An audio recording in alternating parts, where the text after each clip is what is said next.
আজকের বিষয় অনুযায়ী আমি হাদিসের দিকে যাচ্ছি। 10 ব্যক্তির নামাজ আল্লাহর দরবারে কবুল হবে না। 1 নম্বর, রজুলুন সাল্লি ওয়াহিদান বিগাইরি কারাত, যে ব্যক্তি একাকী নামাজ পড়ছে, একাকী নামাজ পড়ছে কিন্তু কেরাত ছাড়া, কোনো কোরআন তেলাওয়াত নেই, নামাজ পড়তেছে কিন্তু কোরআনের সূরা ফাতিহা নেই, অন্য একটা সূরা মিলেও নেই। 1 নম্বর। 2 নম্বর, রজুলুন ইউসাল্লি ওয়ালা ইউদ্দি যাকাত, এমন মানুষ যার উপর কি হয়েছে যাকাত ফরজ হয়েছে কিন্তু যাকাত আদায় করে না, তার নামাজ আল্লাহর দরবারে কবুল হবে না। তৃতীয় দিকে যায়, রজুলুন ইয়াউমিন কওমান ওয়া হুম লাহু কারিহুন, এমন ইমাম যিনি নামাজ পড়াচ্ছেন কিন্তু মুক্তাদিরা তার ভিজে নামাজ পড়তেছে কিন্তু তার মধ্যে কি নাই, হোশ নাই, মন হোশ নাই, তার প্রতি মনোযোগ নাই, কিন্তু তার নামাজ হবে না, আল্লাহর দরবারে কবুল হবে না।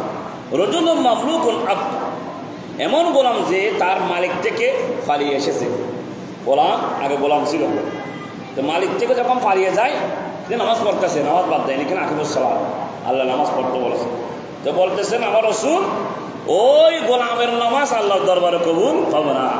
গেল। রজুলুন শরাবুল খামরে মাদাব না, এমন ব্যক্তি যে সর্বদা মদ পান করে, কিন্তু নামাজ আবার মদ পান করে, এদিকে নামাজ ফরজ, মদ হারাম। আহাল্লাহুল বাইয়া ওয়া হারামার রিবা, আল্লাহ বলতেছেন ব্যবসা হালাল, ব্যবসাকে হালাল করেছে, রিবা সুদকে হারাম করেছে, এদিকে মদ হারাম, নামাজ ফরজ, যদি নামাজ আদায় করে কিন্তু মদ পান করে, নাউজুবিল্লাহ, ওই ব্যক্তির নামাজ আল্লাহর দরবারে কবুল হবে না। 5 নম্বর শেষ। 6 নম্বর, ইমরাতু যাওজিহা সাখিত আলাইহা, এমন মহিলা যার উপর তার স্বামী অসন্তুষ্ট। অনেক পরিবারের মধ্যে আছে কিন্তু মহিলা বড় মধ্যে স্বামীর উপরে কথা বলে, সব কিছু করার দিনে চেষ্টা করে, কিন্তু স্বামীর সংসারে কত হচ্ছে বাচ্চাদের দিকে তাকিয়ে কি করবে। কিন্তু ওই মহিলার প্রতি যদি স্বামী অসন্তুষ্ট কিন্তু নামাজে পড়ে, কিন্তু আল্লাহর দরবারে ওই নামাজ হবে না। তো নামাজ হবে না মানে উনি জাহান্নামে যাবে, নামাজ যদি আল্লাহর দরবারে কবুল হবে না, কোথায় যাবে? এর বিপরীতটা হবে কি?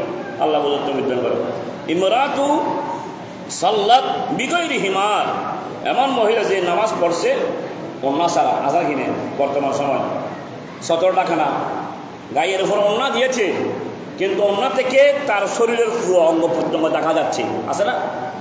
আপনারা দেখেছেন। তা আমার রাসূল বলতেছে ওই রকম মহিলার নামাজ আল্লাহর দরবারে কবুল হবে না। কেন?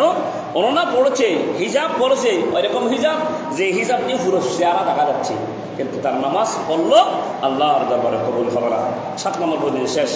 এখন আসি 8 নম্বর, ওয়াল ইমামুল জাহিল জালান নাকা, কিছুক্ষণ আগে বললাম না, কিন্তু নাকা সঠিকটা মানুষের কাছে পৌঁছাবে না, কিন্তু যিনি কোরআন আল্লাহ বলেছে, রাসূল হাদিসে বলেছে, সেই মোতাবেক বিচারের মধ্যে কাঠগড়ের মধ্যে কাজ সম্পন্ন করতেছে না, ওই জালেমকে দিল কিয়ামতের ময়দানে দাঁড় করা হয়ে, জালেম তোমাকে ক্ষমতা দেওয়া হয়েছে, তোমাকে সমাজের নেতা বানা হয়েছে, তোমাকে দেশের মধ্যে প্রধানমন্ত্রী বানা হয়েছে, এমপি মন্ত্রী বানা হয়েছে, তুমি কোরআন মোতাবেক তুমি জীবনটা বরং করণীয় এবং জাতির কাছে বসাই দেবে, বরং তুমি বিপরীত করেছো। ওই নেতাকে বলতেছে আমার রাসূল ওয়াল ইমামুল জাহিল, ওই জালেমের নামাজও কবুল হবে না, কিন্তু জালেমকে বিচারে খাট করে দাঁড়াতে হবে। হাজরিন, 9 নম্বর, রজুলুন আকালার রিবা, এমন মানুষ যে সুদ খায়। কিছুক্ষণ আগে আয়াতে কারিমা বললাম না, আহাল্লাহুল বাইয়া ওয়া হারামার রিবা, আল্লাহ ব্যবসাকে হালাল করেছেন, সুদকে হারাম করেছেন। এখন তো সুদ রন্ধ্র আমাদের ডুবে যাচ্ছে, একটু খেয়াল রাখতে হবে, সুদ খেলে তো শেষ, নামাজ হবে না, সুদ বাদ দিয়ে দিতে হবে। আমি লবণ দিয়ে, শাক দিয়ে, আপনার তরকারি শাক দিয়ে, লবণ দিয়ে, সবজি দিয়ে খেলে আপনার লোক হবে না, বস্তু মাছ বেশি খেলে রোগ বৃদ্ধি হয়ে যায়, খাইলে মানুষ মরে না, খাইলে মরে না, ভালো লাগবে। তাহলে খাবো আমরা কীরকম করে? কম খাবো, তাও কি হালাল খাদ্য আমরা খাবো, সুদ খাবো না, সুদ আমরা পরিহার করবো। সুদও খাই, নামাজও পড়ি, কিন্তু ওই নামাজ আল্লাহর দরবারে কবুল খাবো না, সেটাই বলছে।